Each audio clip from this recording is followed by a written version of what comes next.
जब बात दुनिया के अमीर देशों की होती है तो हमारे देश भारत का नाम किस नंबर पर आता है? अगर आप जानते हैं तो हमें कमेंट करके जरूर बताइएगा। आज हम दुनिया के अमीर देशों में से उस एक देश के बारे में बात करेंगे जिसने खुद को बड़े ही अलग तरीके से इस काबिल बनाया कि वो इस दुनिया के 5 अमीर देशों में अपना नाम शामिल कर पाया। हम बात कर रहे हैं नॉर्वे की। नॉर्दर्न सी के बिल्कुल ऊपर स्वीडन, फिनलैंड और रूस के साथ अपनी बॉर्डर शेयर करने वाला ये दुनिया का 5वां सबसे अमीर देश है। ये इतना अमीर है कि इसकी 25% आबादी मिलीनियर है। दुनिया की 7th हेल्दी कंट्री और साथ ही दुनिया की एक बड़ी डेमोक्रेसी रखने वाला देश नॉर्वे। अब न सिर्फ नॉर्वे पैसों को लेकर बल्कि ये देश हर तरह से अमीर है। किसी भी देश की खुशहाली को नापने के लिए जितने भी इंडिकेटर्स होते हैं नॉर्वे उन सभी में टॉप पर है। लेकिन ये शुरू से ऐसा नहीं था। बात करें 18वीं सदी के आखिर की, यानी कि साल 1799, जब मशहूर इकोनॉमिस्ट थॉमस मल्टिस ने बर्फ से ढके हुए नॉर्वे का दौरा किया, तब उन्हें एक ऐसा देश दिखा जो थोड़ी बहुत खेती बाड़ी करके अपना गुजारा कर रहा था। एक ऐसा देश जिसका ज्यादातर हिस्सा पहाड़ियों से घिरा हुआ था। यहाँ सफर करना बहुत बहुत बहुत मुश्किल था। सारे कस्बे एक दूसरे से दूर दूर और अलग थलग बसे हुए थे। इनमें शहरी लोग बहुत कम हुआ करते थे। अब चूंकि ये हर तरफ से बर्फ से घिरा हुआ है, इसलिए यहाँ ज्यादातर सर्दियों का मौसम बना रहता है और इसी कारण यहाँ सर्वाइवल दूसरे देशों के मुकाबले थोड़ा मुश्किल था। लोग बड़ी ही मुश्किल से 2 वक्त का खाना जुटा पाते थे। थॉमस के नॉर्वे जाने के कुछ ही साल बाद इसकी हालत और भी ज्यादा खराब हो गए। नॉर्वे की इकोनॉमी पूरी तरह से बिगड़ गई और पूरे देश में जैसे कहर ढा गया हो। ऐसा लग रहा था कि अब शायद ही ये देश अपने आप को कभी इस मुश्किल से उबार पाएगा। गरीबी इस देश में इस तरह से पसर गई थी कि मानो ये कभी नहीं जाएगी। लेकिन ऐसा हुआ नहीं, क्योंकि आज नॉर्वे बहुत ज्यादा अमीर है। पर कैसे? आखिर इतना बड़ा बदलाव कैसे आया? आखिर कैसे इसने खुद को इतना डेवलप और खुशहाल किया कि आज ये दुनिया के 5 सबसे खुशहाल देशों में गिना जाता है? आइए जानने की कोशिश करते हैं। अगर मैं आपसे बात करूं सऊदी अरब, ईरान, इराक, कुवैत, यूएई, रूस और वेनेजुएला, ये वो देश हैं जिनमें दुनिया का 85% तेल रिजर्व है। लेकिन इन सब का कंबाइंड जीडीपी भी पूरी दुनिया के जीडीपी का सिर्फ 8% ही है और इनमें से कोई भी देश दुनिया के टॉप 10 रिचेस्ट कंट्री की लिस्ट में नहीं आता है। दूसरी तरफ नॉर्वे दुनिया की 13 लार्जेस्ट ऑयल प्रोड्यूसिंग कंट्री है, लेकिन वो क्वालिटी ऑफ लाइफ के हिसाब से इस दुनिया में 4थे नंबर पर आता है। तो फिर क्या कारण है कि बाकी के देश इतना तेल प्रोड्यूस करने के बावजूद भी लिविंग स्टैंडर्ड में नॉर्वे के आसपास भी नहीं आते? आखिर इसकी सबसे बड़ी वजह क्या है? इकोनॉमिस्ट इसे कुछ अलग तरीके से समझाते हैं। वो कहते हैं कि ये सारा हिसाब किताब तेल से जुड़ा हुआ है, क्योंकि तेल का निकलना एक लॉटरी जीतने जैसा है। किसी भी देश में तेल निकलने के बाद जैसे बहुत ज्यादा पैसा अचानक आने लगता है, लेकिन बहुत से देश इन पैसों का उपयोग टैक्स कम करने और लोगों की सुविधाओं को बढ़ाने में लगा देते हैं। इस कारण ऑयल इंडस्ट्रीज उस देश की बाकी सारी इंडस्ट्रीज पर छा जाती है। जैसे जैसे तेल का एक्सपोर्ट बढ़ता है,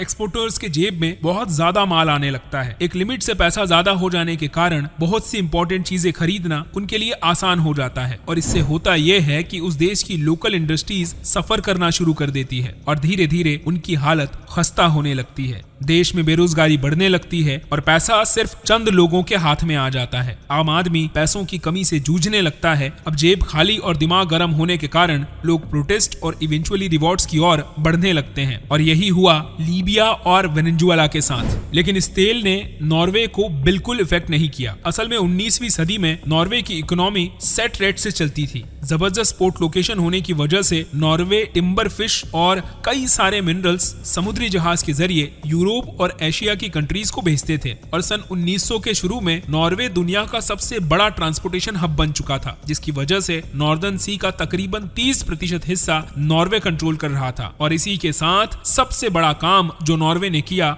वो था पार्लियामेंट्री सिस्टम बनाना, जिसका बुनियादी मकसद था कि सियासी ताकत और पैसा किसी एक आदमी और पार्टी के हाथ में बिल्कुल भी ना जाए। नॉर्वे को कुदरत की तरफ से एक और फेवर मिला हुआ था और वो था सस्ती हाइड्रो इलेक्ट्रिसिटी जनरेशन का पोटेंशियल। लेकिन उस वक्त नॉर्वे की 75% हाइड्रो पावर जनरेशन कंपनी विदेशी थी और ये चीज नॉर्वे गवर्नमेंट को बहुत ज्यादा खटक रही थी। इसीलिए उन्होंने फैसला किया कि नॉर्वे के नेचुरल रिसोर्सेज पर केवल नॉर्वे का ही अधिकार होगा और इन्हें सिर्फ वहां रहने वाले लोग ही ओन कर सकते हैं। इसी कारण 1940 में नॉर्वे की गवर्नमेंट ने एक बिल पास किया जिसमें फॉरेन कंपनीज को हाइड्रो पावर प्रोजेक्ट की ओनरशिप से रोक दिया गया। इसी दौरान रेलवे, सड़कों और ट्रांसपोर्ट का एक उचित इंतजाम होने की वजह से नॉर्वे की लोकल इंडस्ट्रीज को भी राहत मिली। 1945 से 1970 के दौरान नॉर्वे की अच्छी जीडीपी ग्रोथ हुई, लगभग 3.3%। दुनिया में सबसे ज्यादा टैक्स नॉर्वे में था, पर टैक्स का बड़ा हिस्सा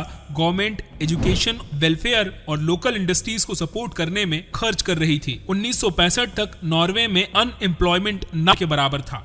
नॉर्वे अब यूरोप के कई देशों के बराबर या उनसे बड़ा बन चुका था, लेकिन ये अभी भी उस लेवल पर नहीं था जिस लेवल पर ये आज है। ये उस दौर में आकर खड़ा हो चुका था जहां से सब कुछ बदलने वाला था। साल 1959 यानी 1959 में नीदरलैंड में नेचुरल गैस के बारे में पता चला और इसी दौरान ये बातें शुरू हो गई कि नॉर्दर्न सी के नीचे भी तेल रिजर्व होंगे। और साल 1966 में फिलिप पेट्रोलियम नाम की एक कंपनी ने नॉर्दर्न सी में तेल की खोज के लिए ड्रिलिंग शुरू कर दी और तकरीबन 2 साल की ड्रिलिंग के बावजूद जब वहां किसी तेल रिजर्व का पता नहीं चला तो लोग मायूस हो गए। लेकिन फिलिप पेट्रोलियम कंपनी ने एक आखिरी कोशिश करने के बारे में सोचा और इस बार उन्होंने पूरी ताकत से ड्रिलिंग की। और जब बहुत अधिक गहराई तक ड्रिलिंग की गई तब आखिरकार 1969 में नॉर्दर्न सी के नीचे बहुत बड़े तेल रिजर्व की खोज की गई और अगले 10 साल से भी कम समय में नॉर्वे का ऑयल प्रोडक्शन दुनिया में किसी भी देश से ज्यादा हो गया। तेल सेक्टर से हजारों जॉब्स क्रिएट हुई और इसी कारण जो शहर एक वक्त पर मछली पकड़कर अपना पालन पोषण कर रहे थे वो अब पेट्रोलियम पावर हाउस बन चुके थे। यहाँ बिलियंस ऑफ डॉलर्स आना शुरू हो गए थे और नॉर्वे की तकदीर बदल गई। लेकिन ये सब तो मिडिल ईस्टर्न कंट्रीज के साथ भी हुआ, तो फिर नॉर्वे ने ऐसा क्या किया जो ये उनसे भी ज्यादा अमीर हो गया। अब इनमें फर्क ऑयल का नहीं, इनमें फर्क था इन दोनों देशों की सियासतों का, यानी कि गवर्नमेंट का। नॉर्वे की गवर्नमेंट ऑलरेडी बिल पास कर चुकी थी कि नेचुरल रिसोर्सेज पर किसी एक पार्टी या किसी एक आदमी का कंट्रोल नहीं होगा। उससे होने वाली तमाम इनकम सिर्फ लोगों के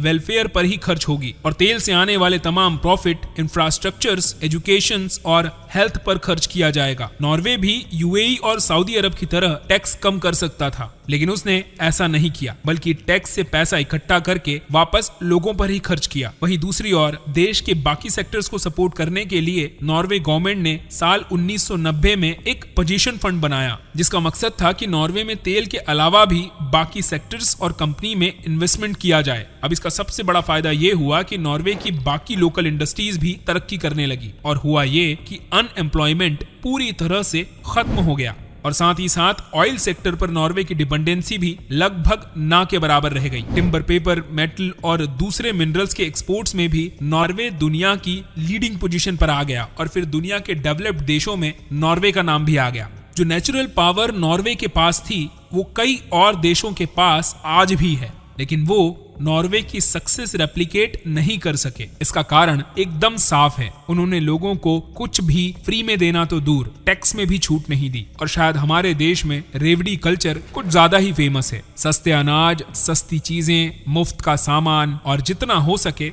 हमें फ्री में मिल जाए। इसके उलट नॉर्वे और बाकी की डेवलप्ड कंट्रीज अपने लोगों को जरूरी सुविधाएं मुहैया करवाती हैं। आज भी कई यूरोपियन देश ऐसे हैं जहां पढ़ने और स्वास्थ्य सेवाओं के लिए कोई पैसा नहीं लिया जाता। अपने देश इंडिया की बात करें, अगर आपको कोई मेडिकल इमरजेंसी आ जाए तो आप रातों रात करोड़पति से रोड़पति हो जाते हैं। किसी भी पेरेंट्स को अपने बच्चे की एजुकेशन पूरी करने में अपनी जिंदगी भर की पूंजी लगा देनी पड़ती है और बाद में कई सारी योजनाएं लाकर सस्ता अनाज और समय समय पर मुफ्त की चीजें पकड़ा दी जाती हैं।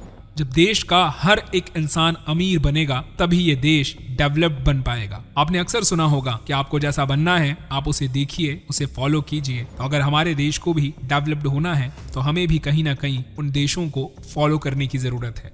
उनकी कुछ अच्छी चीजें हमें भी अडॉप्ट करने की जरूरत है।